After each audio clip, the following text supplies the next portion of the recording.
Parando. Recording is on. E é isso, gente. Estamos iniciando mais um E Agora Cast. Qual é o seu ponto de vista? Hoje vamos conversar com essas figuras ilustres aí sobre a segunda parte daquele podcast que a gente adentrou sobre a história de uma das maiores religiões do mundo, a ética no cristianismo, e nós vamos continuar falando um pouco hoje, certo? Sejam muito bem-vindos, ouvintes, quem está nos vendo no YouTube e aos nossos convidados. Mariano Soutis, novamente com a gente. Seja bem-vindo, Mariano. Fale um pouco aí sobre você. Boa noite, pessoal. Boa noite, ouvintes. Boa noite, Jonathan, né? Jorge, Pedro. Então, a gente já fez outros podcasts sobre cristianismo, sobre ética, né? Hoje estamos de volta. Eu sou Mariano Soutis, teólogo, né? Advogado, filósofo, professor de filosofia, sociologia. Tem alguns livros escritos, né? Tenho Bíblia e Misticismo, Bíblia e Cabala, Bíblia e Tradição Oral, A Face Oculta da Bíblia. Gosto muito de teologia, eu trouxe até um livrinho aqui, ó, Suma Teológica, pequenininho, né? Latim, português. E a gente vai conversar aí, pessoal, sobre vários assuntos, né? Assuntos da reforma, Lutero e outros assuntos. Temos uma pauta muito bem feita aí pelo amigo Jonathan, né? E eu tô aí disponível. Foi pelo Pedro. Para a gente conversar. É isso aí, valeu. E nós vamos fazer esse pauteiro aí de plantão, professor da UES, esse caba bom, olha aí. Pedro Fontinelli, que fez a pauta de hoje, por favor, se apresente, fale com o pessoal. Se a pauta der certo, fui eu. Se não der certo, foi o Jonathan, viu? Só para deixar bem claro a situação. Mas, olha, é um grande prazer estar mais uma vez com meus amigos, pesquisadores, engenheiros, advogados, desenvolvedores de software, né? Os comentadores da Globo News, aqui da Fortaleza. E nós vamos continuar a discussão sobre a ética no cristianismo, dessa vez com uma abordagem mais política, né? Uma relação entre ética e política, e fazendo uma relação com o mundo contemporâneo, a situação política, pegando as raízes históricas, né? Da situação social e política atual, envolvendo o cristianismo, o protestantismo e catolicismo, e concluindo com as repercussões disso para o cenário político no Brasil e no mundo, né? Então, acho que é bastante promissor esse nosso papo aqui. Acho que vai ser bastante ilustrativo e vai ser bem interessante. Soltou spoiler, pronto, o pessoal já deixou de assistir a gente, já sabe o que a gente vai falar. Pô. Eu saio fora já, né? Para ficar só os selecionados, né? Já para começar bem. Valeu, Pedro. Seja bem-vindo. Estamos com ele, Jorge Luiz Saraiva, aí, grande figura. Fala um pouco de você, Jorge. Boa noite, Jonathan. Boa noite, Mariana. Boa noite, Pedro. Bom, eu sou, acho que de nós três, nós quatro aqui, eu talvez seja o menos, digamos assim, com o menor gabarito aqui para discutir o assunto, né? Mas assim, mas a minha experiência com o tema foi de vivência mesmo. Eu venho de família evangélica, então a gente meio que com a curiosidade a gente acabou dando uma lida sobre o tema nesses anos todos de vida, né? Então a gente acaba adquirindo alguma informação que a gente vai querer dividir aqui, né? Ao contrário e eu vou fazer aqui ao contrário do meu amigo Pedro, eu vou fazer nessa minha introdução, né?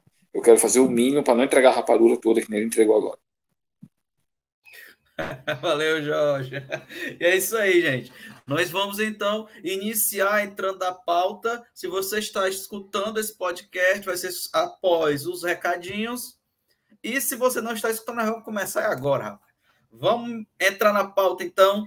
Bloco 1, pauta de Pedro Fontinelli, a transformação dos valores éticos cristãos causada pela reforma protestante e sua ruptura com os valores católicos. Então, para quem não nos assistiu, nós fizemos uma primeira parte, podcast Ética no Cristianismo, chegando desde a origem, iniciando a origem do cristianismo, falando sobre a ética, os valores naquela época, até nós chegarmos próximo da Idade Média. Nós não cobrimos totalmente. Pedro falou um pouco, não foi, Pedro? Sobre a escolástica, falou sobre a patrística, e aí nós chegamos na Idade Média e nós vamos agora adentrar a Reforma Protestante, certo? Quem gosta de começar falando, então, aí sobre os valores éticos e a Reforma Protestante e sobre ruptura com o catolicismo? Vai lá, Jorge. Bom, eu vou abordar, porque no bloco 1 a gente dividiu a parte entre a Reforma Protestante, a ruptura protestante, e também a interpretação que Weber veio dar no início do século passado, né, com a famosa obra dele, onde ele analisa a ética protestante, né, e a conexão com o capitalismo. Né. Eu vou começar por essa parte final, Jonathan, porque essa parte é bastante importante, essa leitura que Weber faz, que é basicamente, assim, colocando como ponto fulcral a relação do protestante, notadamente a gente está falando, como a gente já apontou em outras vezes, do protestante calvinista, né, com o trabalho. E a diferença... Jorge, deixa eu só te cortar um minuto. Tu poderia só pelo menos, assim, vamos imaginar que a gente está falando com uma pessoa que não sabe o que é reforma protestante. Dá só pelo menos o que foi isso, aí depois você entra nessa parte do Max Weber, por favor. Pronto. Só para... A Reforma Protestante foi... A Reforma Protestante, em termos leigos, né, eu vou tentar... como é que eu vou dizer? Simplificar, mas sem vulgarizar. Em termos leigos, foi o seguinte: uma cisão que houve dentro do cristianismo, na Europa, que a gente está falando, uma cisão de divisão teológica. A gente vai ter reformas protestantes. A gente teve uma ruptura no que hoje a gente chama de Alemanha, que foi com Martinho Lutero, né, e os príncipes da região da Confederação Germânica, né, que ficavam ali, vários reinos e pequenos reinos. Enquanto isso, havia um outro movimento no que hoje é a Suíça, né, com Calvino e com Zwinglio, e também houve um outro movimento de ruptura, né, com a Igreja Católica na Inglaterra.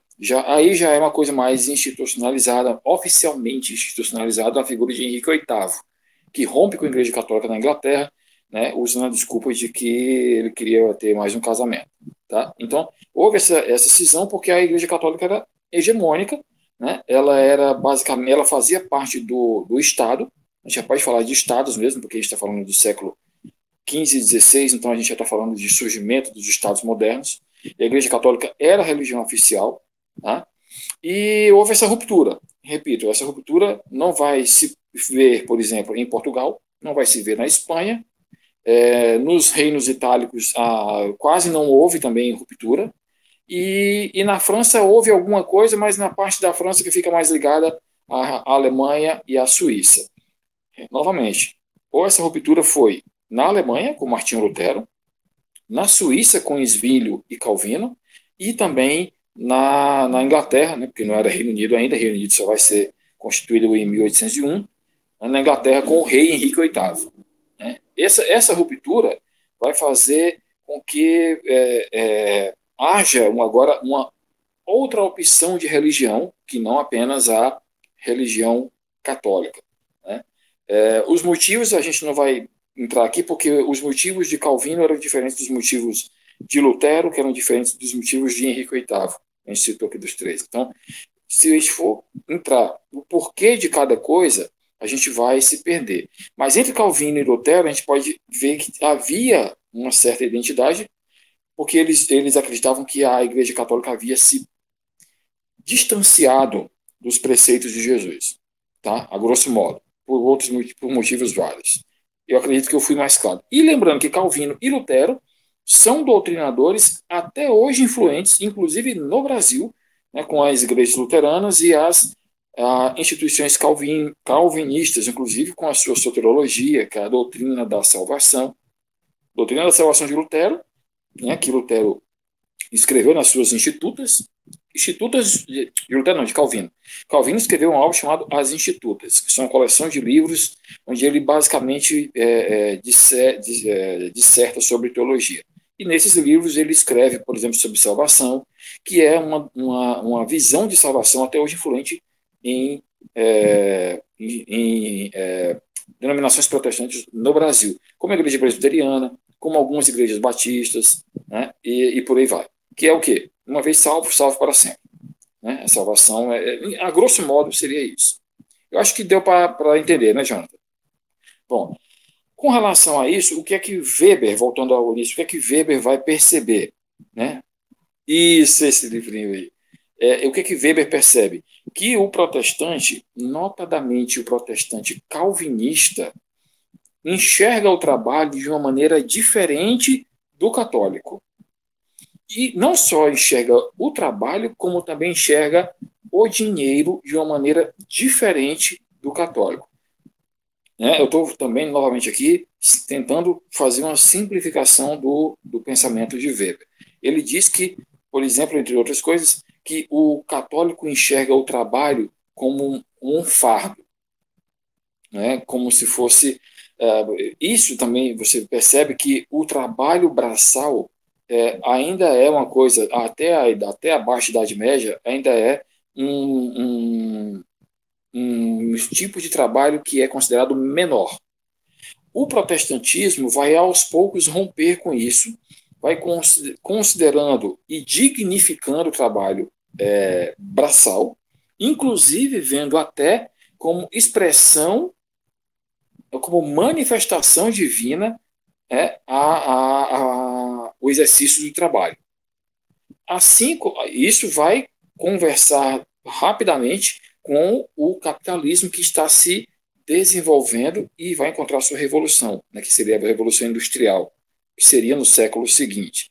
Né? Mas o que ele quer dizer é que essa forma de ver o mundo faz com que as sociedades capitalistas sejam mais, evoluam mais rápido com o protestantismo. Outro eixo que o protestantismo também trabalha é com o dinheiro.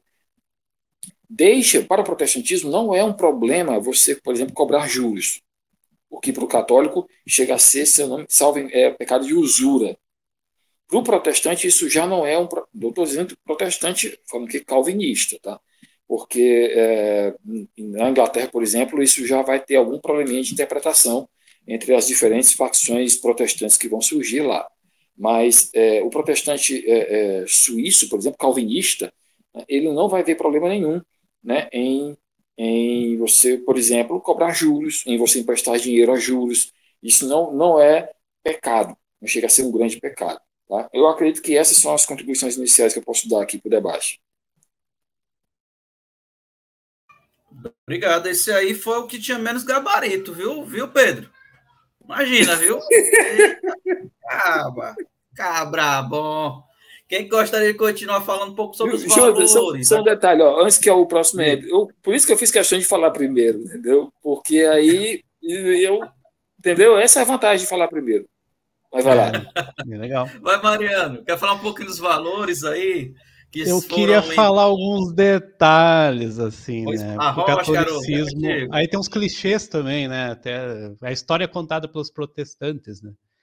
O Lutero era católico, Lutero, inclusive, era devoto de Maria. Lutero traduziu para o alemão. Então a Bíblia era proibida na Idade Média, né, pessoal? Tinha uma Bíblia, você ia para a fogueira, Inquisição, né?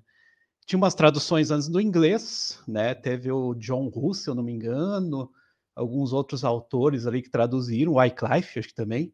E Lutero veio essa tradução do alemão, então é um alemão popular ainda. Então ele traduziu a Bíblia para a linguagem do povo mesmo, né? Então aí você vê que já que o protestantismo já começou mais popular, que a Igreja Católica tinha aquela coisa do padre rezar a missa de costas em latim, né? Era muito fechado, né? E daí vem a Contra-Reforma. A Igreja Católica também fez uma reforma de si mesma, com a arte, com a coisa para o povo, ver aquelas pinturas, né? Que tem João, que tem os evangelistas, que tem Moisés, que tem Nosso Senhor Jesus, né? Mais simples, né? Então começou a aparecer a missa, o padre de frente já, né? Mas Lutero também tem aquela história meio proibida, né? Uma biografia que ele matou um menino, daí ele foi fugir da Igreja Católica, daí ele foi padre. Essa reforma era uma reforma, ele não quis criar uma nova religião, ele quis reformar a Igreja Católica por causa das indulgências. A Igreja Católica estava vendendo terra no céu, literalmente, que as igrejas hoje estão vendendo de volta, né? Tem pastor vendendo terra no céu de volta, né? Pesquisar na internet já se acha pastores fazendo a mesma coisa que o Lutero condenou lá na Reforma Protestante. Então é bem interessante assim, que a Igreja Católica tinha erros, que são erros humanos. Os erros acontecem hoje de volta, o egoísmo, a ganância pelo dinheiro, né? Então, essa só fé, né, a só graça que tem na reforma protestante, ela não ficou, né? Só graça, só fé, né? Ela se transformou numa certa ganância. Depois a gente vai falar de teologia da prosperidade e tudo mais, né? Mas então, é interessante o Lutero. O Melanchthon, né, um amigo esqueceu de citar, que era um reformador muito interessante. Eu gosto sempre de citar Melanchthon, que era um pouco mais leve, assim, tanto com o Calvino como com o Lutero. Né? Ele é bem mais leve, assim, é mais próximo do catolicismo. Eu acho um reformador muito interessante, Melanchthon, para reformar, para falar. E na reforma anglicana, né, que eu falou da Inglaterra, hoje os anglicanos, para mim, são os mais progressistas. Tem padre anglicano e amigo meu que defende até os gays, as lésbicas, né? Que é um tema que os evangélicos passam longe, né? Hoje gay é a caça aos gays. Antes era a caça às bruxas, agora é a caça LGBT, né? Dos evangélicos. Então você percebe, assim, o anglicano mais moderno nessas partes hoje, né? Pelo menos esse amigo meu anglicano, não sei se todos os anglicanos são assim. Né? Então é interessante, né? Essas religiões, essa reforma lá transformou não só a protestante com as igrejas evangélicas, mas a católica também mudou muito, depois nos anos 70, 80 com os carismáticos, hoje é muito parecido certas igrejas católicas com os evangélicos, né, muita música, muita festa, fenômenos pentecostais, né, espirituais, dons do Espírito Santo também, né, então não é tão distante assim, né, depende do movimento que tem, os mais conservadores ou movimentos mais progressistas, né, em ambas as religiões. E o ecumenismo, teve um documento, né, que a Igreja Católica assinou com a Luterana, que é documento só pela fé, né? Faz uns, acho que 10 anos atrás. Então, já a Igreja Luterana com a Católica já tem acordo. Já estão abraçadas, né? O que não tem é as neopentecostais e pentecostais. Aí existe uma certa distância, né? Talvez doutrinária, ou, né? Não tem esse ecumenismo, né? Essa conversa, esse diálogo entre as religiões. Então, aqui eu venho, né? Minha mãe, meus avós maternos luteranos, e da parte do pai eu venho de influência católica. Então, eu tenho essas duas, né, essas duas influências familiares, religiosas. Então, para mim, é muito fácil, assim, dialogar entre luterano e entre católico, né? E entre evangélico, eu fiz aqui, né, cursos de teologia evangélicas, né? Então, para mim, assim, o diálogo dá para fazer também, né? Existem teólogos novos, existem novas mentes aí no meio, né? Menos fundamentalistas, né? Que a gente conhece os fundamentalistas, os extremos, né? E a maior influência, né, reforma, depois a gente vai falar dos neopentecostais e pentecostais, mas a reforma é bem interessante. Ela fez a católica se reformar e melhorar também, né? Então a católica não ficou parada porque aconteceu Lutero, porque aconteceu Calvino, não. Melhorou também, né? Muita coisa melhorou. E depois melhora e melhora, até chegar ao Vaticano II, com João Paulo II, que foi a nossa grande transformação da igreja, né? Fora outras encíclicas, né? Que nem eu sempre trago aqui, a Rerum Novarum, né? A Mater Magistra, que daí é uma encíclica social, que fala do trabalho, que fala do povo, que fala do salário, que fala de direitos trabalhistas, que fala de democracia. Né? A Igreja Católica também luta por democracia, liberdade, trabalho, renda, né? Pelo pobre, pelo trabalhador. Né? Porque a gente imagina aquela Igreja Católica lá em Roma, né? Fechada entre quatro paredes. Não é bem assim. Né? Sempre esteve dialogando também com o povo, assim como as igrejas populares. E depende do padre, depende do bispo, né? É popular. Né? Então a gente vê essa distância aí entre pastor, né? Às vezes eu tenho amigos pastores, tinha aluno pastor, um outro professor amigo meu é pastor, é mais popular, a gente vê mais próximo do povo, né? Mas tem padre também. E a igreja está presente em tudo. Então, tanto a igreja católica como a evangélica tem suas qualidades aí na questão do trabalho, lucro. E o lucro, a usura, era um crime entre judeus já antes, né? Assim como existia entre judeus o purgatório. Você pegar hoje um livro judaico falando de purgatório, eles não falam inferno, né? Porque eles não acham que é eterno, que é uma purgação. Né? Então, são coisas assim que existe um clichê que a igreja católica, que no meu livro lá, né, Cartas entre um Católico e Evangélico, eu escrevi com o Mini Koski, um amigo meu, a gente discutiu esses assuntos lá entre 60 cartas, não sei quantas lá, e a gente falou, desmiuçou essas situações, que em teologia é muito batido isso, mas muito equivocadamente. Falta estudo, falta ler mais os judeus, falta ler mais material católico, falta ler mais patrística, falta ler mais escolástica, falta ler aqui, né, o Suma Teológica do Tomás de Aquino, falta ler mais textos do Agostinho, né, não só o Confissões, né. Então são textos que os teólogos têm que estudar mais. E mais coisa judaica, estudar Talmud, estudar Midrash.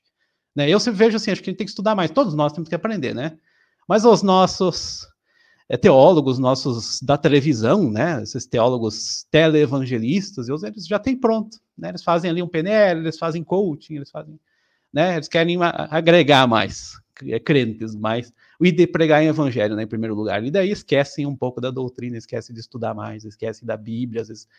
né, que a nossa Bíblia, João Ferreira de Almeida, é uma tradução, então sola escritura. Que sola escritura é essa? Você já está estudando uma tradução mal feita desse João Ferreira de Almeida, com várias revisões, né, revisão e não sei o que, corrigida, né, então assim, aí fica meio confuso. Mas é o que está aí, né, então a Reforma Protestante trouxe essa maior fidelidade e pureza, né, criticando a Igreja Católica fez essas reformas, hoje carismático, você vê tanto evangélico quanto católico, né, músicas, o povo, né, tendo manifestações espirituais, né, chorando, tendo curas, milagres, eu acho que tudo é positivo, né, então foi para melhor, eu acho que tanto a reforma de Lutero, que foi boa, apesar de Lutero ter esses defeitos, acho que, né, ele fez tradução, mas ele alterou, ele adulterou também, né, ele fez lá em Romanos 1,7, ele falou, não, o justo viverá pela fé, não, ele traduziu e acrescentou a palavra somente pela fé, né, então isso já foi assim, uma adulteração da Bíblia, que é tão condenada, às vezes, e o próprio Lutero já começou adulterando, né? Então, do sola escritura já começa errado, né? Então, aí que você vê que o católico tinha aquela coisa do latim, né, muito fechada, isso atrapalhou, né? Depois as traduções e tudo começou a abrir um pouco a Bíblia para o povo, né? A Bíblia para todos, né? E a doutrina da graça, a doutrina da fé é comum, tanto católico quanto protestante evangélico, né? Não tem essa divisão, é de nosso Senhor Jesus, a salvação vem através dele na cruz e tudo mais, né? Então não tem mistério, assim, o cristianismo é isso. São diferenças, acho que de detalhes, por isso que eu sou tão ecumênico, sabe? Acho que essas diferenças entre evangélico, católico, luterano, mormon, testemunho de Jeová, né?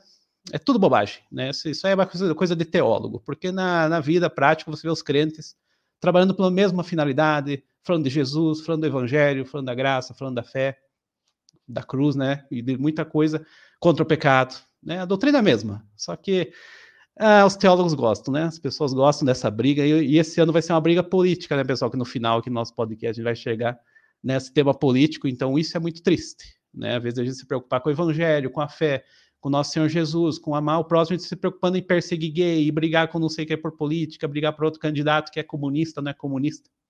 Isso aí foi triste. Mas depois a gente vai falar, tá bom, amigos? Vou dar um espaço para vocês falarem um pouco, depois a gente faz aí a dialética nessa conversa. Valeu, Mariano, obrigado. Vamos, Jorge, você queria falar mais alguma coisa? Eu queria. Vai, fala aí, depois eu pergunto. Não, é que a gente fala assim, a gente tem que tomar muito cuidado quando a gente fala, por exemplo, eu falei dos reformadores, né? Até o Mariano apontou. Esses que eu falei foram os principais, né? Svílio, Calvino, Lutero e Henrique VIII. Vamos colocar também o Henrique VIII nesse balaio aí, mas não tem a mesma bagagem teológica que os outros três que eu falei. Mas eles não foram os únicos. Mas a gente tem que tomar muito cuidado, e é um cuidado que eu sempre tive, até porque eu fui ensinado pelo meu pai a agir assim, cuidado em não deificar esses homens, né? Lutero, Calvino, eles foram homens, foram personagens de seus tempos e cheios de defeitos. Eu não vou citar aqui os erros de cada um, porque senão a gente ia ficar um bom tempo e o debate ia se perder. Mas vamos falar de Lutero, por exemplo. Né? O modo como Lutero tratou os anabatistas. Prezado ouvinte que não sabe quem foram os anabatistas. Na época que houve essa febre de reformas, né? Porque, repito, foi uma febre, todos eles são contemporâneos. Calvino, Zwinglio, Lutero, Henrique VIII também. Então, como todos eram contemporâneos, houve outros reformadores de que não ouvimos falar tanto. Como, por exemplo, um alemão, agora, chamado Thomas Manzer. Thomas Manzer era líder de um movimento de reforma que eram chamados de anabatistas. Né? E esses anabatistas fizeram uma revolta de caráter camponês que desagradou o rei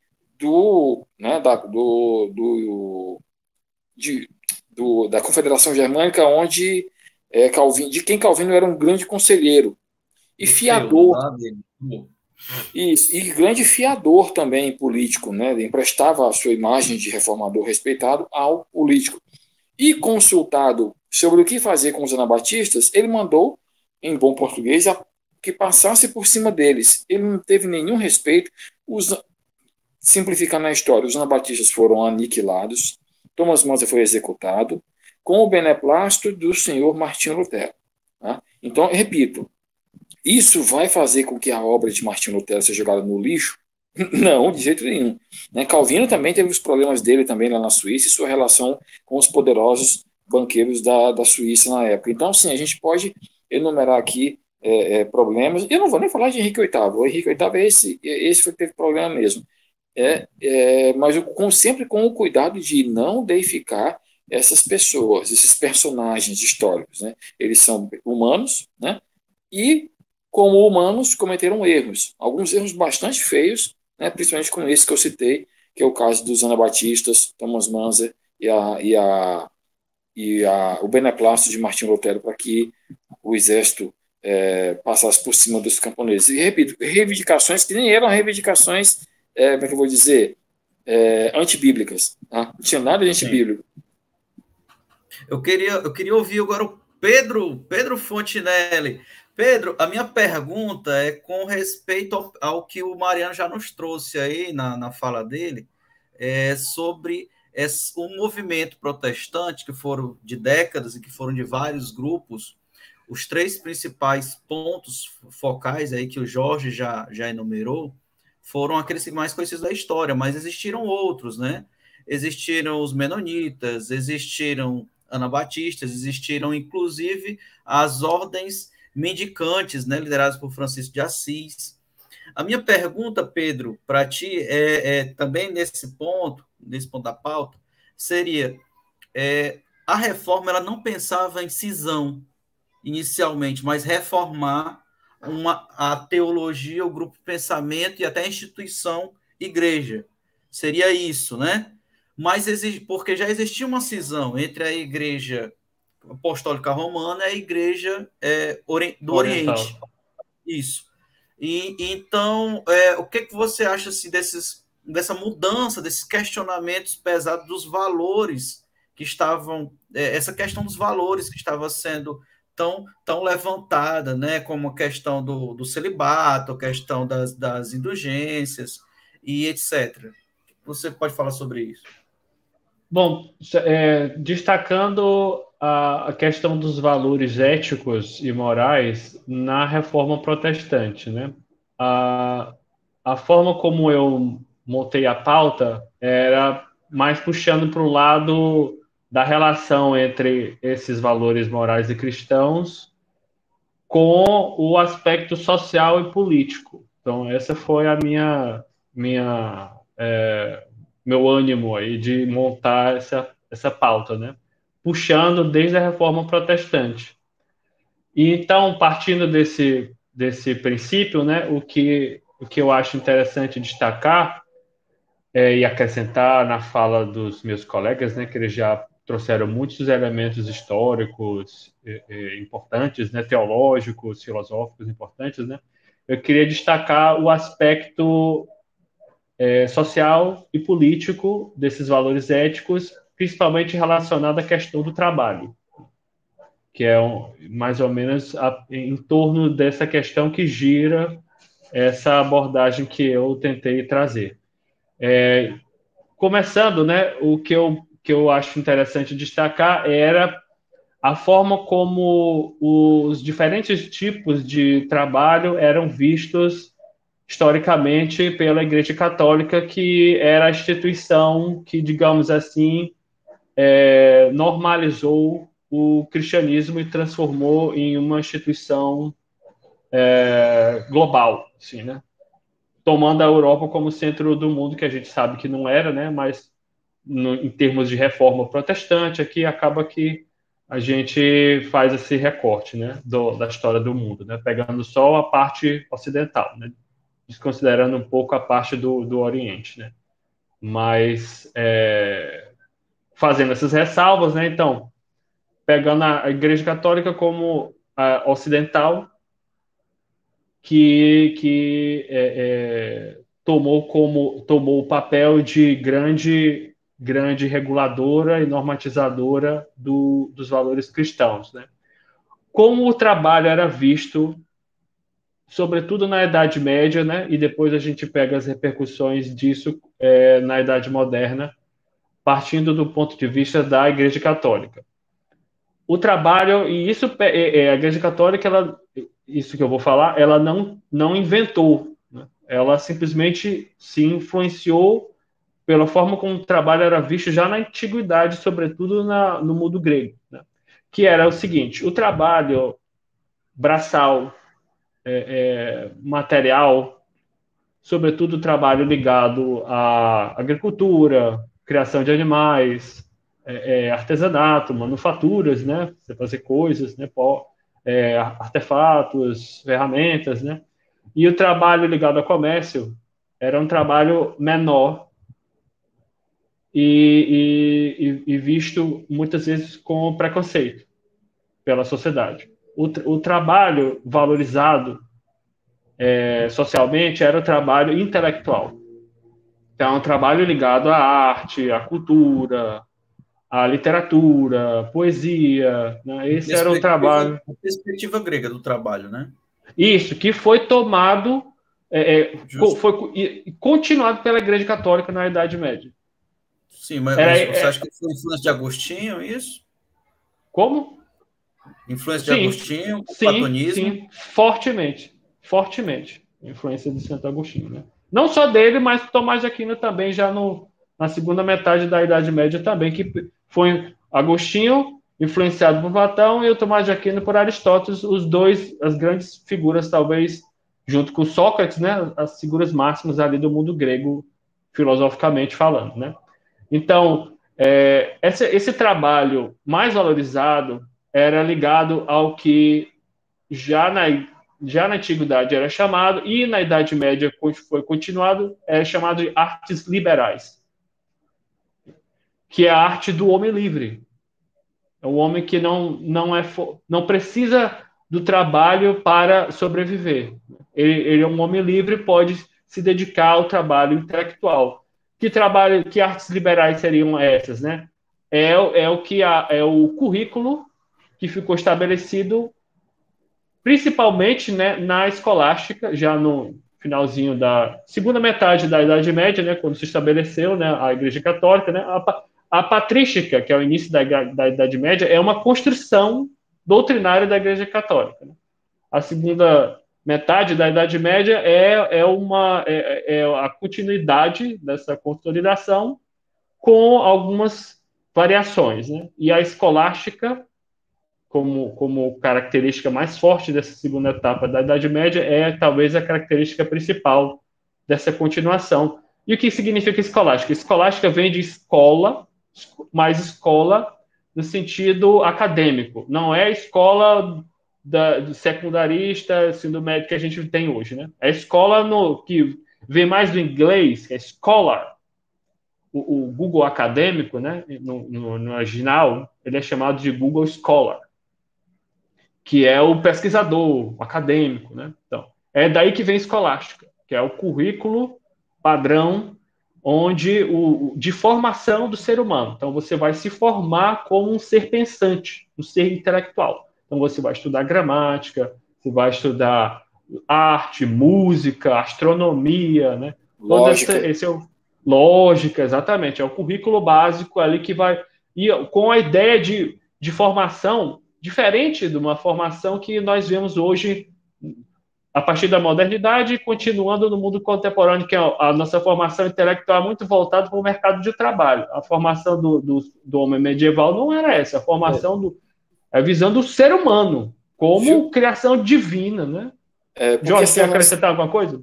É só porque esse tipo de escola que a gente vê hoje, um sentadinho atrás do outro, o professor lá na frente falando, isso veio, não veio nem com a Revolução Industrial, isso veio com a Prússia, né? Com a Prússia foi que inventou esse tipo, que popularizou esse tipo de educação. Antigamente não era assim, né? As escolas, basicamente, aqui no Brasil, eram todas basicamente jesuítas, né? Era basicamente jesuíta. Então, esse tipo de educação veio com a Alemanha. E tu falou, Pedro, de artes liberais, que é a arte do homem livre. Ou seja, o trabalho, vou fazer aqui uma pergunta de leigo, tá?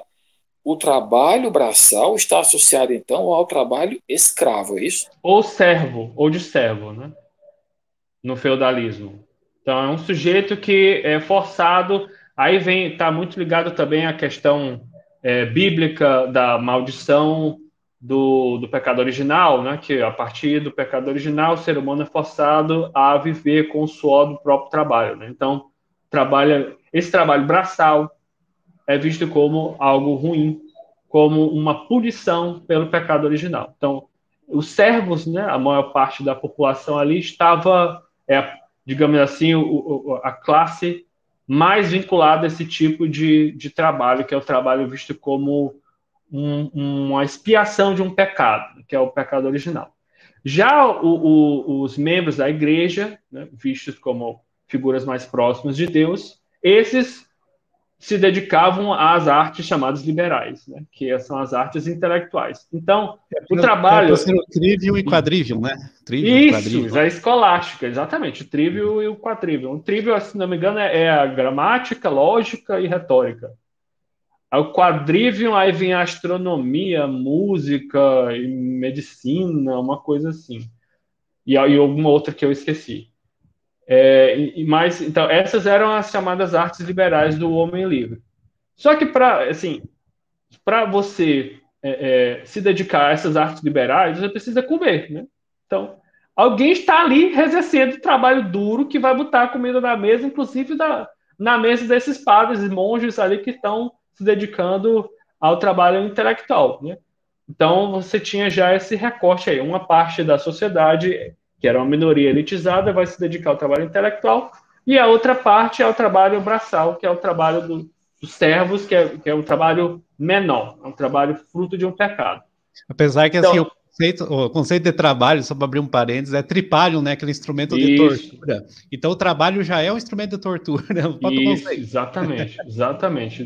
Até da própria origem etimológica da palavra. Então, esses eram os valores éticos cristãos que giravam em torno do trabalho, e isso acabava moldando a própria sociedade, no sentido social e político. Você tinha um recorte de classe aí em torno dessas noções, né?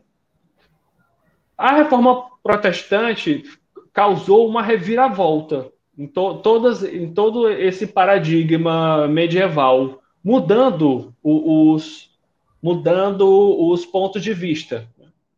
O trabalho que antes era que é o trabalho material, né? O trabalho braçal, que antes era visto como uma punição, ele, a partir, e isso eu estou falando já tomando como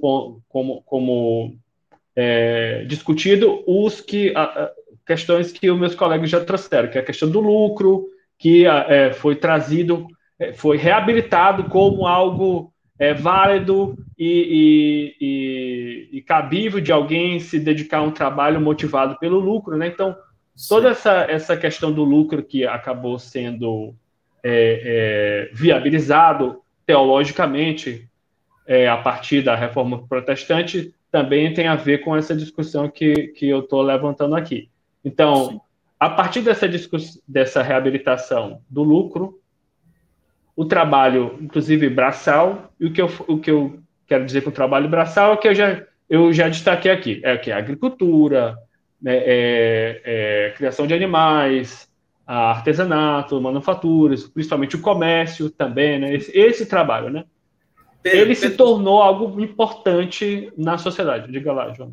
Desculpa te cortar a tua linha de raciocínio, porque eu fico agora, você me incita perguntas. Muito bom, muito bom. Nós estamos aqui no século XVI, estamos falando de reforma protestante do século XVI, mais ou menos 1516 começa, vai até 1560 e temos aí várias outras, né? E aí, nesse movimento grande. Mas nós só temos a Revolução Industrial para o século seguinte. Não é isso? No século... Antes veio a Revolução Francesa, né? Para pegar não. A Revolução Industrial é 1700 e pouco. Isso. Até lá nós estamos também com a burguesia, que aí entra essa parte do lucro. Não é isso? Ou não? Vai lá, eu vou recomendar uma obra muito boa. Vou pegar até aqui, já que o nosso amigo Pedro gosta sempre de mostrar o livro, eu vou mostrar também um aqui que eu gosto demais dele, que é Era das Revoluções, do Eric Hobsbawm, onde ele explica isso aí bem direitinho, viu, Jonathan? A Revolução Industrial, ela começa no final do século XVIII, 1760, 1780, na Inglaterra. quando a gente fala de burguesia, aí pegando emprestado o conceito do marxismo, né, ai meu Deus, eu esqueci agora o nome do cara. A burguesia, ela na verdade, ela não nasce de uma hora para outra. É um processo de nascimento. A reforma protestante, ela é um ingrediente importante para ela deu fundamento ideológico nesse processo, porque né? porque a burguesia ela precisava talvez de uma religião para chamar justificação, de sua. Justificativa moral e ética. E a reforma protestante, principalmente a sua visão de trabalho e de lucro, vai dar isso para ele. Não sou eu que estou falando isso. Karl Marx fala isso no Capital, acho no capítulo 2 do livro 1. Ele já explica direitinho como é que isso funciona, e Weber depois dá uma outra interpretação, porque eles não eram basicamente muito amigos, né? Weber e Marx. O Max Weber, estou falando Max Weber e Karl Marx, né? Eles não eram muito amigos. Então, o que quer dizer, a burguesia ela foi aos pouquinhos conquistando desde a formação dos burgos lá no século XI, século XII, até tomar o poder com a Revolução Francesa. Com a Revolução Francesa, ela toma o poder. É claro que a Revolução Americana aconteceu antes, mas ela não teve para o mundo europeu o mesmo peso que a Revolução Francesa. A Revolução Francesa exportou a revolução dela para outros países, né? Até o Hobsbawm fala, a bandeira tricolor invadiu a Europa, né? Então, quando a gente fala isso, a burguesia precisava, ela vai ter um elemento artístico, né? Com a sua expressão artística, com o romantismo, ela teve a sua expressão religiosa, que a reforma protestante vem para fazer isso. Não estou falando que fizeram isso conscientemente. Vamos aqui fazer uma reforma para privilegiar a burguesia nascente. Não, não foi assim. Mas é porque os interesses foram se amalgamando, né? E, por fim, né, eles vão depois ter um elemento político, que seria o liberalismo, né? O liberalismo vai ser o elemento político que vai fazer isso. Então, o liberalismo político, né, a reforma protestante e o movimento que a gente chama de romantismo, né, que seria artístico, vão ser os elementos que vão dar para a burguesia o alicerce para se tornar a classe dominante. Isso aí pegando já na perspectiva marxista. Desculpa, e ainda vem iluminismo no meio da Revolução Francesa, iluminismo. Daí que vem liberdade, igualdade, fraternidade, sim, bandeira. Sim. E quando a gente fala de liberalismo, a gente está falando de vários liberalismos. Por exemplo, o liberalismo inglês é diferente do liberalismo francês, que é diferente do liberalismo americano. Mas os três são liberalismo. Por exemplo, tripartição de poder é um conceito francês que vai ser primeiramente experimentado nos Estados Unidos da América. Depois ele vai sendo espalhado e tal. Mas, repito, a burguesia precisou de três elementos: nas artes, na política, né, principalmente através do iluminismo, e através da religião. A religião, não estou dizendo que todo burguês era protestante, não, gente. Estou querendo dizer aqui, como o Pedro já falou, o protestantismo ele ajuda a fazer com que o mundo se molde à visão burguesa de mundo. Entendeu? É isso. Desculpa, Pedro, desculpa. Não, tranquilo, acrescentou bastante. Só para finalizar, então, o trabalho que antes era visto como algo menor, que era o trabalho braçal, acabou ganhando uma grande valorização a partir da legitimação que a reforma protestante trouxe e da ascensão da burguesia. Então, acabou que a forma como o trabalho e a partir do trabalho a riqueza passou a ser vista, mudou. O trabalho braçal acabou por ser visto como uma fonte de riqueza e prosperidade, e essa prosperidade passou a ser vista como uma espécie de recompensa divina pelo trabalho duro e pela dedicação, pela abnegação. Então você tem todos aqueles valores cristãos de humildade, de você renegar aos prazeres carnais, né? Tudo isso que antes estava ligado àquela vida na clausura, a vida nos monastérios, agora está ligado à vida do indivíduo que dedica a sua vida ao trabalho. Diga lá, Mariana. Eu só abri um parênteses, né, que os católicos, até hoje, né, pessoal, os padres fazem voto de pobreza, né, então ele não tem essa visão de prosperidade, porque ele ganha um dinheiro ali da igreja e ele vive com aquele dinheiro, 2 mil, 3 mil reais, um valor lá, né, então ele tem voto de pobreza, os monges tinham os nós, né, ali na sua corda, que amarram, falando de São Francisco, de São Bento e outras ordens, da Idade Média, que eram os monges, né, eles tinham voto de pobreza também. Então, o voto de pobreza e os templários também tinham voto de pobreza. Então, a filosofia católica, ela meio que se afastava dessa prosperidade, esse ganho de dinheiro e lucro. Na prática, não, eles ganhavam dinheiro sim, também, né? Eles viviam bem também, né? Mas, filosoficamente e ideologicamente, os protestantes colocaram essa prosperidade aí no Max Weber, né, no Ética Protestante e Espírito do Capitalismo, isso ficou bem claro daí, né? E o Marx, outros trabalharam isso aí também, a luta de classes, a burguesia na Revolução Francesa, os iluministas, aí, que já foi um outro extremo também, né? O deísmo, a religião já tomou outro ponto, já, religião natural, né? Outra forma de cristianismo ali. Mas é interessante, tudo isso baseado na Reforma Protestante, baseado nessa, tanto Lutero como outros. Um ponto parênteses, Lutero escreveu um livro, pessoal, ruim contra os judeus, sobre os judeus e suas mentiras. Isso influenciou um pouco no nazismo. Então, Lutero tem umas podres a mais, claro, não vai falar tudo essas coisas ruins de Lutero, mas é um livro dele que até caiu da caneta, né? Ele saiu fora da filosofia ali, falar mal do judeu é estranho. E hoje, não, hoje os cristãos querem recordar, os judeus querem aprender com os judeus, porque Jesus era judeu, né? Então, a base do cristianismo é judeu, é judaico, né? Então, outro parênteses, depois que a gente pode falar mais do judaísmo também. E só lembrando que essa expressão, por exemplo, viu, Pedro, não esqueçamos que a visão de trabalho do protestante vai levar a um outro extremo. Nos campos de concentração nazistas, né, por exemplo, era muito comum a frase Arbeit macht frei, que é o trabalho liberta. Então, a visão radical do trabalho material como fardo dá na escravidão. É uma visão radical. A visão radical do trabalho material como uma bênção, até como... tem escritos protestantes que falam que o trabalho braçal é uma forma de expressão divina. Vai dar nessa porcaria aí. De ver qual é a melhor forma de eu purificar o impuro, fazendo com que ele trabalhe. Muito louco isso. O campo de concentração é um campo de trabalho, né? Então, usou o trabalho totalmente ao contrário, né? Diabólico isso já, né? Nem até os marxistas também usam essa expressão, até eles também têm campos de concentração, eles não gostam muito de falar, mas eles têm também campos de concentração. Por quê? Porque eles dizem, já é uma coisa mais, né, materialismo histórico dialético, né? É o quê? De falar que não tem como você viver sem trabalhar, então você tem que trabalhar. Você tem que dar o seu trabalho da melhor forma possível para a coletividade. É uma outra forma de radicalização desse discurso. Mas é isso, a forma como o trabalho é vista é sempre alvo de disputa. A revolução comunista é a revolução dos proletários, é dos trabalhadores. Trabalhador domina as fábricas, nós vamos terminar, nós vamos... são donos dos meios de produção, né? Então é o trabalho. Vai fazer o quê? Vai ter que os meios de produção não vão se produzir sozinhos. Segundo a visão, alguém vai ter que produzir. Quem vai produzir? Você é trabalhador. Você tem que produzir. Mas se eu não quiser produzir, você não tem essa escolha. Você tem que produzir. Desculpa, e materialismo, que Deus falou, não tem nada a ver já com cristianismo nem espiritual, é material, né? Outra coisa, só material. Gente, vamos deixar o Pedro terminar para a gente caminhar a pauta, que já está quase 1 hora, menino. Você sabe, quando eu estava fazendo a pauta, eita, isso aqui vai dar pano para manga, isso aqui. Lá, na mão desses dois aí, do Jorge e do Mariano.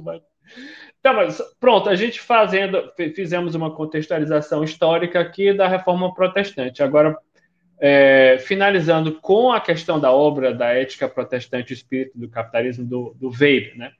Então, pegando todo esse contexto histórico, vamos acelerando no tempo aí até o século XIX, nós temos aí a ascensão dos Estados Unidos, né, como uma grande nação em formação, né? E já chamando a atenção do mundo. Então, o Max Weber, lá na Alemanha, é um pesquisador, teórico, já em ascensão também, está no começo da carreira. Aí o que ele faz? Ele viaja para os Estados Unidos e passa um tempo lá, tentando compreender aquela sociedade, aquele povo novo, né? Aquela nação ali que está se formando com os valores diferentes da Europa, né? E o que ele observou no povo americano, né, naquela sociedade ali dos Estados Unidos, ele usou como inspiração para escrever a ética protestante e o espírito do capitalismo. Né? O que ele notou? Que essas duas formas de trabalho, houve uma inversão. O trabalho intelectual ficou mais ligado à Igreja Católica, e esse, numa visão protestante, acabou sendo relegado ao segundo plano. O protestante ele focou no trabalho mais material.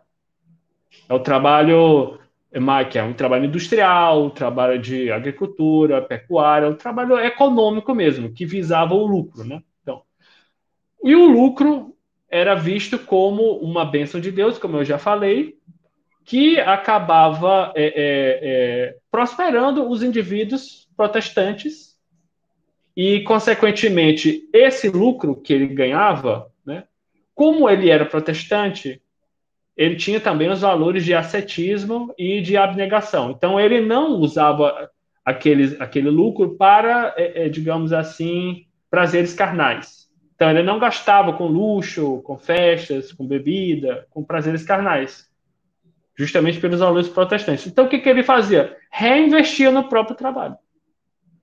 E continuava trabalhando e prosperando cada vez mais e mais. Isso é a visão do Max Weber, entendeu? Então, isso causava uma expansão de prosperidade econômica dessa classe protestante que acabou transformando o país. E isso com uma fundamentação inicialmente religiosa. Mas essa maneira de ver o mundo e a si mesmo e o próprio trabalho levava naturalmente, de maneira orgânica, a uma racionalização da forma de ver o mundo a si mesmo e o próprio trabalho. Ao ponto em que o Max Weber antevia isso, e em algum futuro próximo, essa religião acabaria sendo suprimida totalmente pela própria dinâmica do pensamento protestante, né? Que era valorizando sempre a prosperidade econômica, que gera prosperidade econômica para ser reinvestida na prosperidade econômica, e assim isso iria, com o tempo, indo diluindo os valores religiosos, extra-mundanos, né? Sim. Que visavam outro mundo, e acabava que o foco total ficava nesse mundo mesmo. E essa forma de pensar teve um impacto fundamental na sociedade americana, e isso acabou sendo difundido pelo mundo todo. Né? E acaba que isso vai influenciar os movimentos teológicos que nós vamos ver na sequência, que o Jonathan vai falar. E é isso. Bora lá, então. Mariano, vamos passar então para a teologia da prosperidade. Acho que o Pedro já fez uma boa introdução aí. E se você quiser também falar um pouco da teologia da libertação. Eu vou dar só mais da libertação. Até o Leonardo Boff, acho que é o grande pensador conhecido aqui no Brasil, né, dessa linha. É uma linha meio condenada, assim, pela Igreja Católica. A teologia da libertação, como ela é marxista, ou ela é materialista, ela é social, ela cuida dos pobres, né? Tem esse central. Não que a da Igreja Católica já não tem. A Igreja Católica tinha a doutrina social da Igreja, né? Com essas encíclicas que eu falei, Rerum Novarum, Madre Magistra, e outras encíclicas, né? Então a Igreja Católica já se preocupa com o trabalho, o trabalhador, o pobre, os direitos trabalhistas, né? A família cristã, a família católica, né? Então a Igreja Católica tinha essas preocupações já há um bom tempo, é o trabalho cristão. A teologia da libertação daí já foi mais extrema, ela foi no marxismo. Então tem que ter evolução do trabalhador, a coisa dos direitos mais forte, né? Luta sindical, essa coisa mais, vamos dizer, comunista, entre aspas. Não chega a ser comunista, mas fosse um comunismo cristão, um socialismo cristão, né? Então a teologia da libertação ela é meio condenada por um lado, mas aqui na América Latina nós temos o Papa Francisco que veio dessa linha. Era um Papa que estava na favela, era um Papa que estava junto dos pobres. Né, o Papa Francisco. Então a teologia da libertação ela tem uma coisa condenada pela igreja, ou pelo povo, né, da igreja católica, ao mesmo tempo ela tem uma coisa boa, né, ela gerou um Papa mais social, um Papa mais simples, né, um Papa mais do povão mesmo, um Papa que anda de ônibus, um Papa que anda com roupa branca, que não anda com luxo, né, então a teologia da libertação ela é meio crítica já, materialismo crítico, né, coisa do marxismo, né, então ela vestiu muito essa cara. E Leonardo Boff, se a gente olhar os livros dele, né, tem essa questão. Cristianismo ambiental, dos pobres, social, né, o cristianismo ligado mais ao povo mesmo, América Latina, da América Latina, povo nosso, né? Teologia da prosperidade também, né? Pegou as igrejas evangélicas de base, principalmente com a teologia neopentecostal. A pentecostal original, não. O pentecostal original era o crente com o seu cabelo comprido, né? Com a sua roupinha, o paletozinho, e o neopentecostalismo, que veio depois, aí que trouxe muito essa teologia da prosperidade. O meu amigo aí, Jorge, vai falar muito melhor que ele viveu isso, né? Minha esposa viveu também esses movimentos mais evangélicos de dentro. Aí sim, aí veio uma teologia meio de autoajuda, né? Para prosperar, porque era pobre, né? O pessoal não tinha outro caminho, né? Então a igreja vai acabar te dando. Você larga do cigarro, larga da bebida e está na igreja evangélica. Já prospera, ó. Você trabalha mais, já prospera. Então faz uma ponte com isso que vocês estavam falando da reforma protestante, né? O trabalho, ele novamente é revalorizado. Essas igrejas, cara, neopentecostais, elas vêm por televisão. A Universal do Reino de Deus é a principal, é que mais cresceu primeiro, né? Não tem como todo mundo fala mal da Universal, mas ela deu a base para todas essas igrejas evangélicas. Né? Todo mundo meio copiou uma coisinha ou outra, né, da IURT. Né? Então, assim, ela foi a base. Edir Macedo foi a base no Brasil. Né? Depois vem o Zé Herer Soares, que é da família, né? Da família do Edir Macedo, é a família. Né? Depois vem outros, vem o Valdemiro, que também é da família, né? O Santiago. Então, assim, várias igrejas vão surgindo nessa teologia da prosperidade.